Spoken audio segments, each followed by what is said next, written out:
नमस्कार विद्यार्थी मित्रांनो आणि पालकांनो, खूपच एक महत्त्वाचा व्हिडिओ हा ठरणार आहे. ठीक आहे, कारण आज आपण बोलणार आहोत सेफ रँक बद्दल. ठीक आहे, की तुमची सुरक्षित रँक किती असणार आहे. आता तुम्ही सगळ्या विद्यार्थ्यांनी रँक तर आपली बघितलेली आहे. ठीक आहे, तर तुमची सुरक्षित रँक किती असणार आहे त्याविषयी आज आपण बोलणार आहोत. पण त्याआधी चॅनलला सबस्क्राइब करा. सबस्क्राइब करण्याची खूप गरज आहे बाळांनो. ठीक आहे, पहिले 10,000 जे पण सबस्क्रायबर असतील त्यांच्यापैकी एक लकी 100 सबस्क्रायबर चूज करणार आहोत. त्यांना 1500 रुपीजचा अमेझॉन वाउचर जाईल. त्याच्यात तुम्ही पण असू शकतात. फक्त तुम्हाला चॅनलला सबस्क्राइब करून ठेवायचं आहे. ठीक आहे, आणि सबस्क्राइब या पर्पजने करा ना बाळांनो, कारण तुमची पूर्ण ऑप्शन फॉर्म फिलिंग, तुमचे कॅप राऊंड, स्पॉट राऊंड, सगळ्या गोष्टींमध्ये मी तुमच्या सोबत असणार आहे. प्रत्येक गोष्ट मी तुमची करून दिली या चॅनलवरती. या गोष्टीची मी तुम्हाला खात्री देऊ इच्छितो. ठीक आहे, म्हणून चॅनलला सबस्क्राइब करून ठेवा. आणि तुमच्या आतापासून तुमचं प्लेसमेंट वगैरेची प्रिपरेशन पण आपण लगेच कॉलेज जसं तुमचं ऍडमिशन होणार आहे लगेच तुमचं कॉलेजेस वगैरेचे लेक्चर्स वगैरे आपण सुरू करणार आहोत आपण या चॅनलवरती. ठीक आहे, हा एक प्लॅटफॉर्म आहे फक्त कॉलेजसाठी.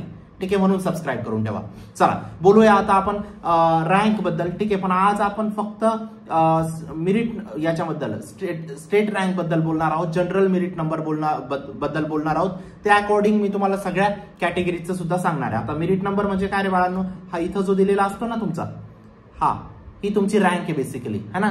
जनरल मेरिट नंबर असतो बेसिकली. याच्या हिशोबाने तो की कोणत्या मेरिट नंबर पर्यंत तुम्ही सेफ आहात त्याबद्दल बोलूया. ठीक आहे, चला आपण एक शीट वरती जाऊया. बघा, एक गोष्ट तुम्हाला समजून घ्यावी लागेल. इथं आपण सेफ वर्ड बोलतोय. ठीक आहे, सेफ रँक फक्त आपण हे टॉप कॉलेजेससाठी बघतोय.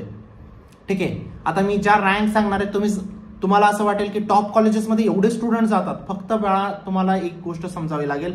जर महाराष्ट्रात 329 इंजिनिअरिंग कॉलेजेस आहेत, ठीक आहे, तर कन्सिडर करा की 50 ते 60 इंजिनिअरिंग कॉलेजेस आहेत जे टॉपचे इंजिनिअरिंग कॉलेजेस आहेत. फक्त सीओईपी, व्हीजीटी, वालचंद, पीआयसीटी हेच टॉपचे नसतात. हे तर आहेतच, हे खूप टॉपचे आहेत. पण चांगल्या कॅटेगरीमध्ये कॉलेजेस 50 ते 60 कॉलेजेस असे आहेत महाराष्ट्रात जे खूप चांगल्या क्वालिटीचे आहेत. ठीक आहे, त्यानंतर तुम्ही 100 ते 150 कॉलेजेस असे कन्सिडर करू शकतात जे एक मीडियम क्वालिटीचे आहेत, ते पण चांगलेच आहेत. ठीक आहे, बाकीचे कुछ काही लो लेवलचे आहेत, काही बिलो लो लेवलचे आहेत. ठीक आहे, म्हणून असं नका इमॅजिन करू की मी जी रँक सांगितली ठीक आहे ती फक्त सीओईपी, व्हीजीटीआय साठी नाही. 50 ते 60 कॉलेजेस कन्सिडर करा तुम्ही. मॅक्झिमम 100 कॉलेजेस सुद्धा कन्सिडर करू शकता जे टॉप कॅटेगरीमध्ये येतात. गोष्ट समजते, कारण 339 कॉलेजेस आहेत बाळांनो. सगळेच कॉलेजेस लो लेवलचे किंवा मीडियम लेवलचे नसतात. गोष्ट समजते. आता इथं काय बघणार आहोत आपण, safe rank into MHT CET 2025 provisional merit list. ठीक आहे, category wise estimated safe ranks based on the CAP trends. CAP राऊंडचे जे ट्रेंड्स आहेत त्यानुसार हे गाईडलाईन शेड्यूल तुम्ही कन्सिडर करू शकता. ठीक आहे, चला आता फॉर एक्झाम्पल, आणि अजूनपर्यंत ज्यांनी पर्सनल काउन्सिलिंग मध्ये एनरोल केलं नसेल लगेच एनरोल करा. लिंक डिस्क्रिप्शन बॉक्समध्ये टाकलेली आहे. शेवटचे 3-4 दिवस आता काउन्सिलिंग ऑन राहणार आहे. ठीक आहे, त्याच्यात तुम्हाला पर्सनल काउन्सिलर भेटतील. तुमची पर्सनलाइज कॉलेज लिस्ट आम्ही बनवू. ठीक आहे, आता पूर्ण तुमचं कॉलेज सिलेक्शन डिपेंड आहे बाळांनो पर्सनलाइज कॉलेज लिस्ट वरती. ती पर्सनलाइज कॉलेज लिस्ट व्यवस्थित पर्सनल काउन्सिलर कडून बनवून घ्या. लास्ट इयर असे खूप सारे विद्यार्थी होते ज्यांचे खूप कमी पर्सेंटाईल होते तरी ते आज महाराष्ट्राच्या चांगल्या कॉलेजेसमध्ये शिकताय. तुम्ही या जाऊ शकतात. फक्त व्यवस्थित कॉलेज लिस्ट बनवा काउन्सिलर कडून. ठीक आहे, आणि असेही खूप विद्यार्थी असतात ज्यांचे 97-98 पर्सेंटाईल असतात तरी थर्ड क्लास कॉलेजेसमध्ये असतात. का रे बाळांनो, मनमर्जीने काही पण मुंबईचे काही कॉलेज टाकून दिले, पुण्याचे काही टाकून दिले, एकही कॉलेज लागत नाही. ती गोष्ट तुमच्यासोबत नको व्हायला. ठीक आहे, लिंक डिस्क्रिप्शन बॉक्समध्ये टाकलेली, तुमच्या आयुष्याचा प्रश्न आहे. चला आता जर तुम्ही ओपन कॅटेगरीमध्ये आहात बाळांनो, ओपन कॅटेगरीमध्ये 21,000च्या आत जर तुमचा मेरिट नंबर आहे, कितीच्या आत बोलतो मी, 21,000चा, म्हणजे तुम्ही इथं चेक करू शकतात. आता तुम्ही या शीट वरती जायचंय तुम्हाला. 21,000 पर्यंत जर तुमचं नाव आहे ओपन कॅटेगरीमध्ये, ठीक आहे, आता इथं 800-900 दाखवतंय बरोबर. आता 21,000 पर्यंत जर तुमचं नाव आहे तर तुम्ही ओपन कॅटेगरीमध्ये तुम्हाला चांगलं कॉलेज भेटून जाईल. ठीक आहे, याच्यात काही, कारण 21,000 रँक तुमची अराउंड 93-94 पर्सेंटाईलला क्लोज होईल माझ्या अकॉर्डिंग. ठीक आहे, तुम्ही एकदा ते करेक्ट बघून घ्या एक्झॅक्टली.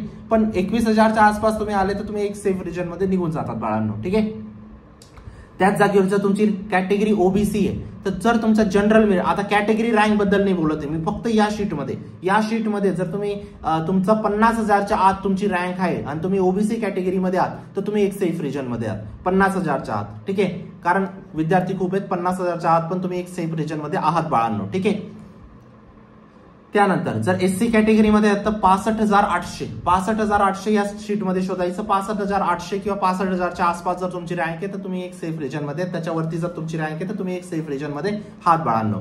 त्यानंतर एसटी कॅटेगरीमध्ये 85,200, कारण एसटी कॅटेगरीवाल्यांना रिझर्वेशन आहे बाळांनो. एनटी कॅटेगरी वाल्यांना 58,600. पण एक गोष्ट लक्षात घ्या, आता ओबीसी बद्दल बोललो ना, याच्याच अराउंड तुम्ही ईडब्ल्यूएसचं कन्सिडर करा. ईडब्ल्यूएसचं आसपासच लागतं, ठीक आहे. आणि याच्याच अराउंड तुम्ही एससीबीसीचं पण कन्सिडर करू शकतात, कारण एससीबीसीचं पण आसपासच असतं, ठीक आहे. तर या आपण open, OBC, SC, ST, EWS, SCBC सगळ्या कॅटेगरीज बघितल्या, ठीक आहे. यांचे आपण इस्टिमेटेड सेफ रँक आपण आता बघितलेले आहेत, ठीक आहे. पुढे काय म्हणताय, these estimated ranks are safe zones for decent government aided colleges, ठीक आहे. डिसेंट म्हणजे चांगले कॉलेजेससाठी या सेफ रँक आहेत, ठीक आहे. Safe rank is equal to better chance of getting good branch in moderate or top colleges, ठीक आहे. टॉप कॉलेजेसमध्ये तुमची चांगली ब्रांच भेटण्याचे तुम्हाला चान्सेस असतात, ठीक आहे. आता हे सेफ रँक मी कशासाठी बोललोय बाळांनो, ही पण गोष्ट लक्षात ठेवा. फक्त कम्प्युटर, कारण ही टॉप ब्रांच आहे, टॉप ब्रांचसाठीच आपण बोलतोय, ठीक आहे. आता बाकीच्या डिटेल गोष्टी आपण एक नंतरच्या व्हिडिओमध्ये बघणार आहोत, पण तुम्हाला इन शॉर्ट गोष्टी समजल्या आता, ठीक आहे. चला, तर ह्याच गोष्टी तुम्हाला सांगायच्या होत्या. सबस्क्राईब केलं बाळांनो. असे छोटे छोटे व्हिडिओ, इम्पॉर्टंट व्हिडिओ दिवसाला मला 2-3 टाकायचे. फक्त तुम्ही मला सपोर्ट दाखवा. या प्लॅटफॉर्मला आपल्याला मोठं करायचंय. कॉलेजचं प्लेसमेंट होईपर्यंत तुमच्या सोबत असायचंय मला, ठीक आहे. सबस्क्राईब करून ठेवा. ज्या विद्यार्थ्यांनी पर्सनल काउन्सिलिंग मध्ये एनरोल केलं नाही लगेच एनरोल करा. लिंक डिस्क्रिप्शन बॉक्समध्ये टाकलेली आहे. व्हॉट्सअप ग्रुपला जॉईन करा आणि चॅनलला नक्की सबस्क्राईब करा. भेटूया नंतरच्या व्हिडिओमध्ये. तोपर्यंत बाय, टेक केअर, थँक्यू.